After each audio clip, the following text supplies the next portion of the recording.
Kapag siya ay pumupunta doon sa mga magbabatas, many times it's to deal with their sin, with their corruption. at karamihan ay kanyang tinutuliksa yung mga kasalanan ng mga tao.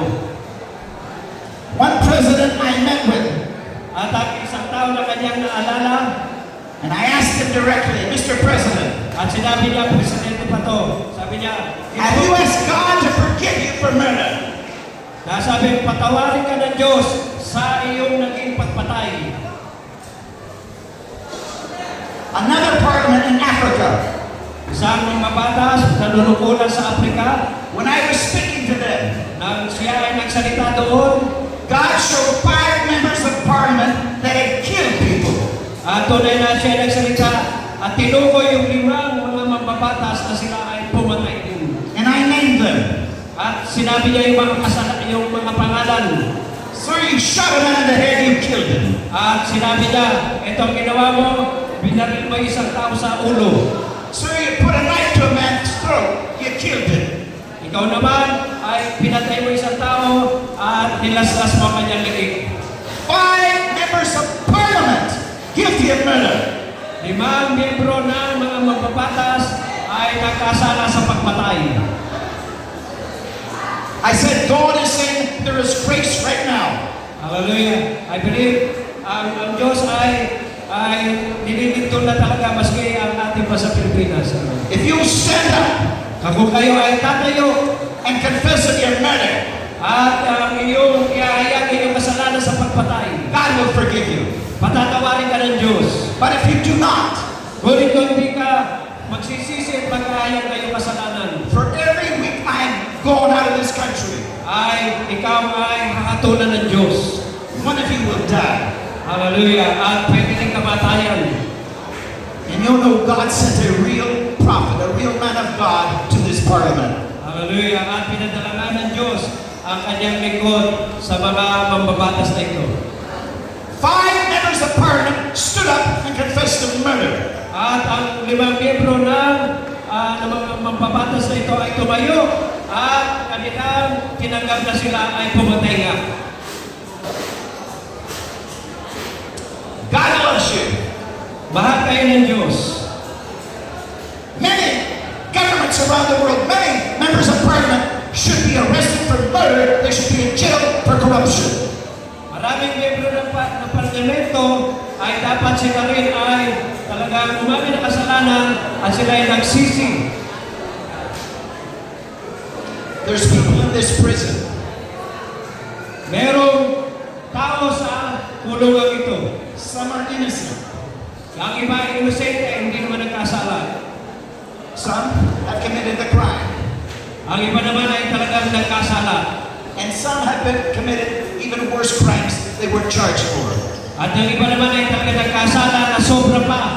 At mula doon sa kanilang pagkahatol sa But kanila. for the grace of God, Ngunit sa biyaya ng Diyos, everybody lahat would have probably ended up in prison. Everybody. na lahat ay pwedeng mapunta sa kulungan. But for the grace of God, Ngunit sa biyaya ng Diyos, many times they didn't get caught. na maraming para pagkakataon na hindi lang sila nahuli. Other times they had the advantages with good parents and they helped them. Na maraming sandali na sila rin nagkasala rin. But you listen to me carefully. Ngunit makinig kayo sa kanya. Like Joseph was innocent, Si Joseph na pinanggit ko sa inyo kanina, inosente, walang and kasalanan. God raised him up. At tunay na siya ay tinayo ng Diyos. There are many leaders in every country At maraming mga leader sa mga bansa that are guilty and should be in prison. na sila ay may kasalanan, kailangan nasa kulungan sila.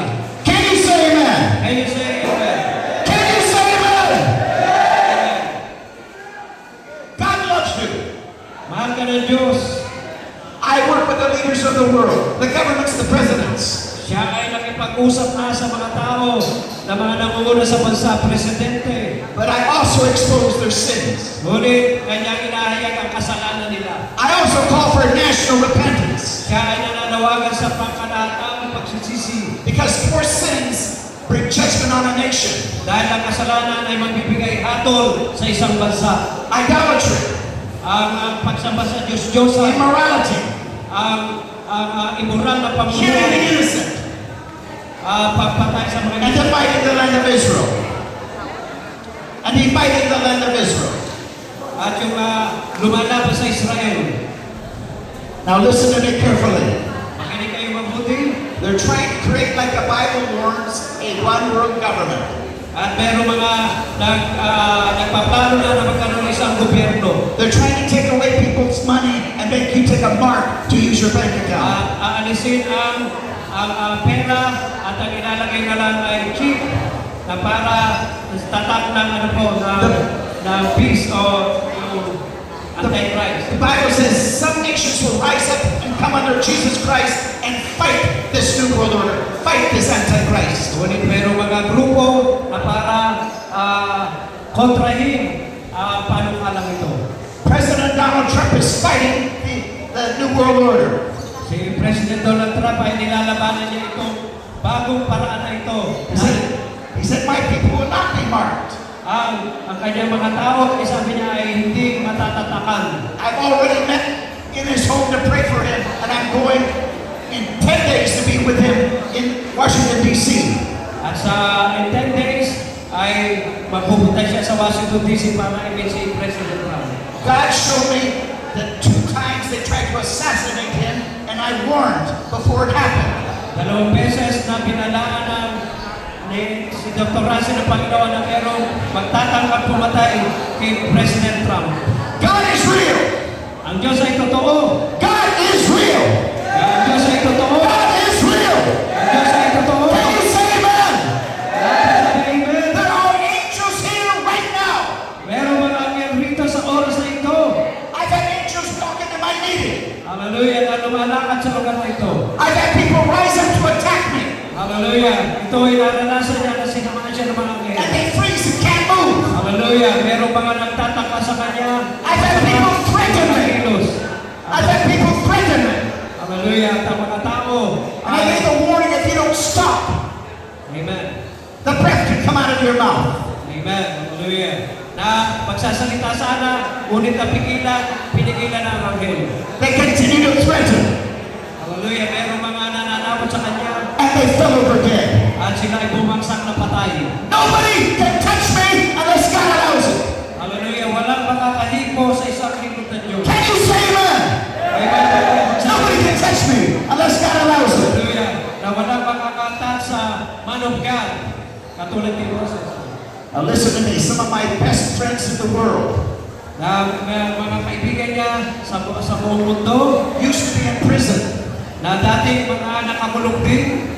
One man, he was in prison for 225 years because he had a double homicide.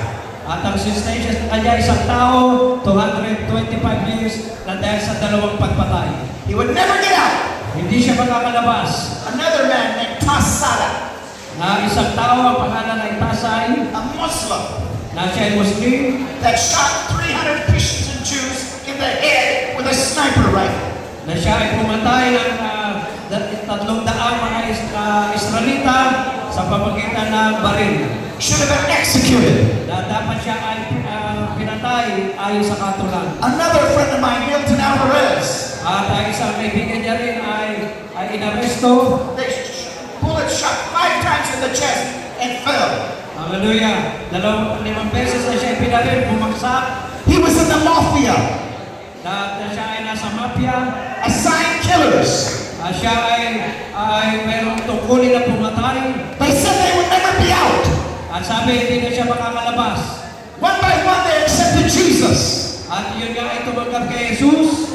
And Jesus brought them out. At siya ay nilabas ng ating Panginoong And Jesus. today they're evangelists. At ngayon siya ay isang evangelist. This Tassada, guilty of 300 Christians and Jews, shot in the head. He's out. Itong taong ito na pumatay ng 300 mga Israelita, ngayon malaya na. Jesus brought Joseph out. Si Jesus ay pinalabas nila. There is hope. There is hope. Merong pag-asa. You have a destiny. Meron ka tunay na You have a future. meron kang kinabukasan. Never give up. Huwag kang susuko. Can you say amen? Pagsasabi ko, Never give up. hindi kayo susuko. God is going to set you free. Hallelujah. Ang Diyos palalayain ka. Oh, hallelujah. Hallelujah. Again, I needed parliaments all over the world. Bisang pa, siya nga ay palaging nandun sa mga parliament, sa mga mambabatas. But today, I would rather be in here with you. Ngunit ngayon ay mas minarapat niya na kasama kayo ngayon. Hallelujah. Hallelujah! I would rather be here with you. Na mas gusto niya na rito kaysa doon sa Many matataas of na you mga know tao. Jesus. Dahil na kayo ay para makilala pa Many of you are more innocent than some of these parliaments. Hallelujah! At mas kayo ay marami rito mas inosente kaysa doon sa mga mambabatas na yun. And you're my brothers. At ikaw ay aking kapatid. And I would rather be right here with you. At mas gusto niya na nandito siya para sa inyo. Hallelujah. Hallelujah! Can you say amen? Magsabi ka kayo ng amen. I've seen every kind of healing. I've seen every kind of healing. Hallelujah! Nakita niya ang lahat ng mga pagpapagaling. I've seen people raised from the dead. Nakita niya patay ay binuhay ng The Diyos. blind see. Ang mga bulag nakakita. The lame literally rise up and walk. Ang isang pilay ay tumayo at Diabetes curse. Diabetes curse. ang diabetes ay natanggal. Cancer curse. Ang cancer tanggal. There's people here Mayroong mga tao rito in this prison sa loob ng kulungan na ito that have diabetes, na mayroong diabetes, that have hypertension, na mayroong high blood, that have cancer, cancer, cancer, that have heart problems. mayroong depresya sa puso. God can heal you now. Ngunit kaya nga pagalingin ng Panginoon. Can you say amen? Ay amen. God can heal you now. Kaya nga pagalingin ng Panginoon. Praise the Lord. Purihin ang Diyos. The bishop and I went up country. The bishop and I went up country. Hallelujah. In the crusade. Sa kanya ay pwede kayo abutin. And we saw many people healed. At marami mga tao rito. And we saw many people come to know Jesus. Hallelujah. At marami mga tao na lumapit sa ating Panginoon. Now I want every head bowed for a minute. At sa oras na ito ay iyuko natin ang ating mga ulo. If you're sitting here, Kung ikaw ay nakaupo rito ngayon, or if you're out there kung ikaw ay nandun sa labas, and you don't yet know Jesus, hallelujah, at gusto mo tanggapin si Jesus, but you want Jesus, at gusto mo si Jesus, you want Him to be your Lord and your Savior, at gusto niyo siya maging Panginoon at you tagapagligtas, want Him to be your God, at gusto mo siya maging Diyos, you want hope, gusto mo ng you want a future, ng kinabukasan, you want a destiny. at gusto niyo na meron talaga kayong pupuntahan. If you want Jesus, quickly raise your hand. Kung kailangan niyo si Jesus, Quickly, thank you, thank you, thank you, all over this house. Thank you, out there, thank you, thank you, Hallelujah. thank you. Sa kamay. Hallelujah, thank you for those hands. Jesus. Thank you for those hands. Hallelujah. Itaas ang kamay na kakailangan kay Jesus. Hallelujah, sing after me. Sumunod kayo sa panalangin ito. Father God, Ama namin, forgive me of my sins. sumunod kayo, patawarin mo ako sa aking mga Come kasalanan. into my heart. Pumasok ka sa aking puso. I want to follow you now. At gusto ko sumunod na sa iyo. I want to obey you now. At gusto ko maging masunurin na sa iyo. I want you to be my Lord and my Savior. At tinatabi ng Panginoon ko at I want you to be my God. Gusto ko na ikaw ang maging Diyos ko. Give me a destiny. Ibigyan mo ako ng Give me a future. testimony. Ibigyan mo ako ng future. And I will serve you with all my heart. At maglilingkod ako sa iyo ng buong I puso. will serve you. Magsilingkod I ako. will become an evangelist if you want me to. Ako ay magiging evangelista I kung will gusto become ko. a pastor if you want me to. Magiging pastor ako kung gusto mo. Whatever you want, I will serve Kung you. ano gusto mo sa akin, susunod ako.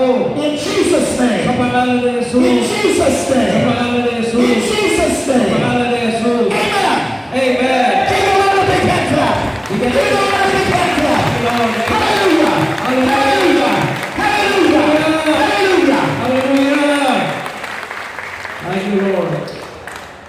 Now, Ngayon, if you have sickness, kung meron kang sakit, if you have high blood pressure, kung meron kang high blood, if you have kidney disease, kung meron kang kidney problem disease, if you have diabetes, at kung meron kang diabetes, if you have cancer, kung meron kang cancer, if you have heart problems, kung meron kang mga sakit sa puso, if you have eye problems, kung meron kang problema sa mata, if you can't walk hardly, at ikaw ay nahirapan maglakad, whatever your need is, kung ano man ang iyong kailangan, God can heal you. pagagalingin ka ng God can heal you right now. ang Diyos ay pwede ka pagalingin ngayon. Can you say amen? Magsabi ka na amen. Amen. Amen. Say, Lord, I believe. Lord, I believe. If you have a sickness, if you have a sickness, At kung meron ka sakit, quickly raise your hand. itaas mo ang iyong Quickly raise your hand. Quickly raise your hand. Quickly raise your hand. Hallelujah. If you have a sickness, quickly raise your hand. Quickly raise your hand. Itaas ang God will heal you. God can touch you right now. ka ng Diyos. God can touch you right now. Pagagalingin ka ng God Diyos. can touch you right now. In Jesus' name. In Jesus' name. In Jesus' name. In Jesus' name. In Jesus' name. In Jesus' name. Pangalan ni Jesus. Hallelujah. Hallelujah. Hallelujah. Let's all stand. Let's all stand. Tayo tumayo. Let's all stand. Tayo tumayo. Now raise your hands to the Lord. Raise your hands. Kamay sa Panginoon. Now let's pray. Let's Tayo pray. manalangin. Father God, Ama namin, in the name of sa Jesus, pangalan ni Jesus, I rebuke cancer. aking sinasaway ang cancer. I rebuke cancer. Aking sinasaway ang cancer. Cancer die. Cancer die. Come out by the roots. Come out by the roots. Hallelujah. Mula sa ugat. Come out by the roots. At matanggal mula sa ugat. In Jesus' Sa name. pangalan ni In Jesus. Jesus' Sa name. pangalan ni Jesus. Father God, heal heart problems. Ama namin yung mga may sakit sa puso. Heal heart problems. Pagalingin mo. Heal the heart. Pagalingin mo. Heal the heart. Pagalingin mo ang The puso. doctor said you have no hope. Heal the heart. Pagalingin mo ang puso. Heal the heart. Pagalingin mo ang mga puso. Father God, diabetes, go in Jesus' name. Diabetes. Go in Jesus' name. Diabetes. Go Layas. in Jesus' name. Diabetes. Layas. Father God, give them good eyesight again. Hallelujah. Ama namin. Give them good eyesight again. Hallelujah. Bigyan mo ng kagalingan katulad. Let them be strong once again in the legs. Sila ay lumakas. Let them be strong again. Hallelujah. Gawin mo silang malakas po. Oh, hallelujah. Gawin mo silang malakas. Father God, whatever their need is, touch them. Ang kung ano man ang Touch sakit, them. ay hipuin Touch them. In Jesus' name. In Jesus' name. In Jesus' ni name. Jesus. Hallelujah. Praise be the name of the Lord. Hallelujah. In Jesus' name. Lahat ng mga sakit karamdaman. Hallelujah. In Jesus' name. Sakit sa tiyan. Sakit sa likod. Hallelujah. Sa balakang. Hallelujah. In the mighty name of Jesus. Yes. Sakit sa bituka. Sa Yes. pangalan ni Jesus.